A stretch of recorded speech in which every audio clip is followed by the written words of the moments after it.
Don't let anything stand in the way of the light that shines through this form. Risk being seen in all of your glory.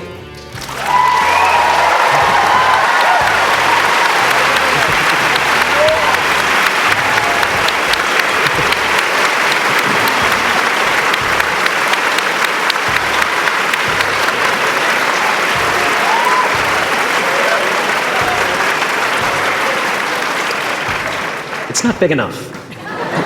This painting is big for a reason. It's called high visibility. It's about picking up the light and daring to be seen. Here's the tricky part. Everyone is attracted to the light. The party host up at the top, who thinks unconsciousness is bliss and is always offering to drink from the bottles that empty you. Misery below her. Despises the light, can't stand when you're doing well, wishes you nothing but the worst. The Queen of Diamonds, under him, needs a king to build her house of cards.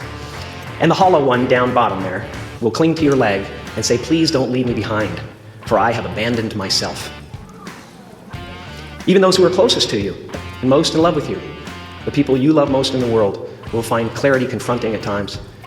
This painting took me thousands of hours to complete. And when I was finished, thank you, thousands of hours, yes. I'll never get them back.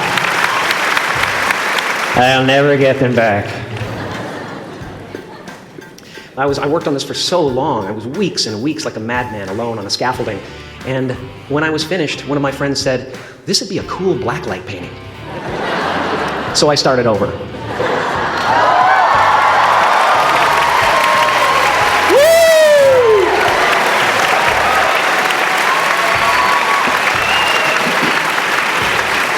Welcome to Burning Man.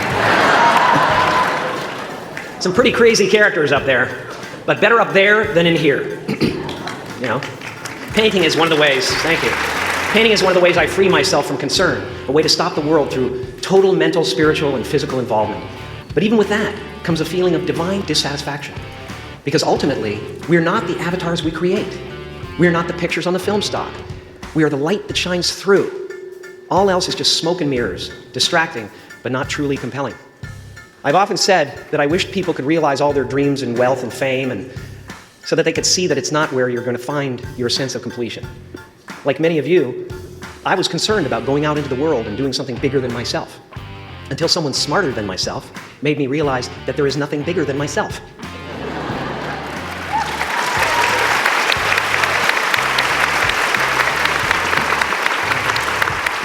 My soul is not contained within the limits of my body. My body is contained within the limitlessness of my soul. One unified field.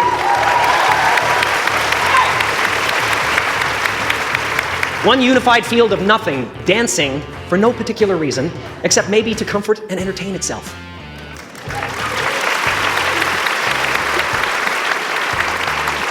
As that shift happens in you, you won't be feeling the world, you'll be felt by it, you'll be embraced by it. Now I'm always at the beginning. I have a reset button, and I ride that button constantly. Once that button is functioning in your life, there's no story that the mind could create that will be as compelling.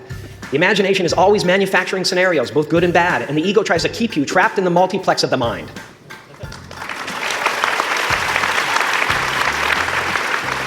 Our eyes are not viewers, they're also projectors that are running a second story over the picture that we see in front of us all the time. Fear is writing that script. And the working title is, I'll Never Be Enough.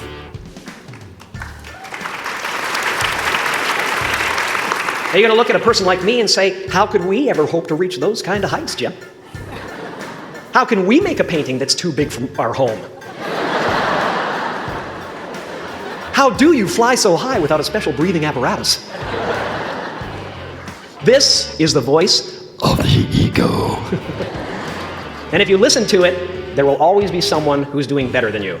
No matter what you gain, ego will not let you rest. It will tell you that you cannot stop until you've left an indelible mark on the earth, until you've achieved immortality. How tricky is this ego that it would tempt us with the promise of something we already possess?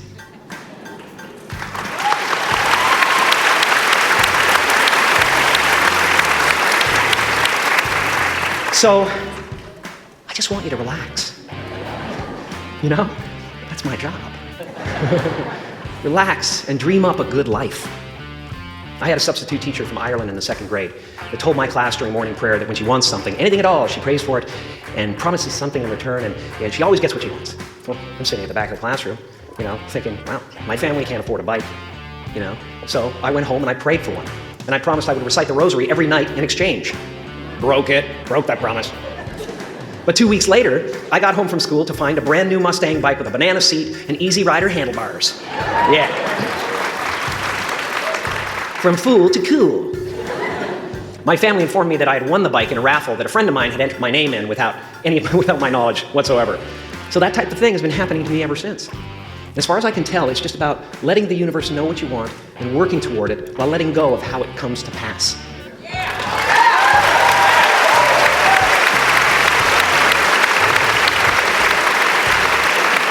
Your job is not to figure out how it's going to happen for you, but to open the door in your head. And when the door opens in real life, just walk through it.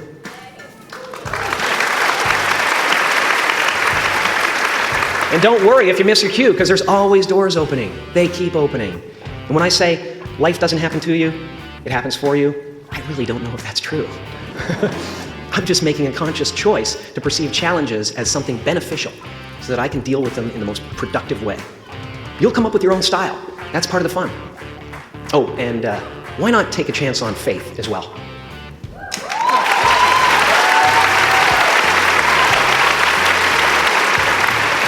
Take a chance on faith. Not religion, but faith. Not hope, but faith. I don't believe in hope. Hope is a beggar. Hope walks through the fire, and faith leaps over it.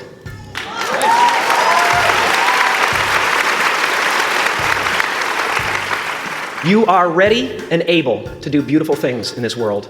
And after you walk through those doors today, you will only ever have 2 choices, love or fear. Choose love, and don't ever let fear turn you against your playful heart. Thank you so much.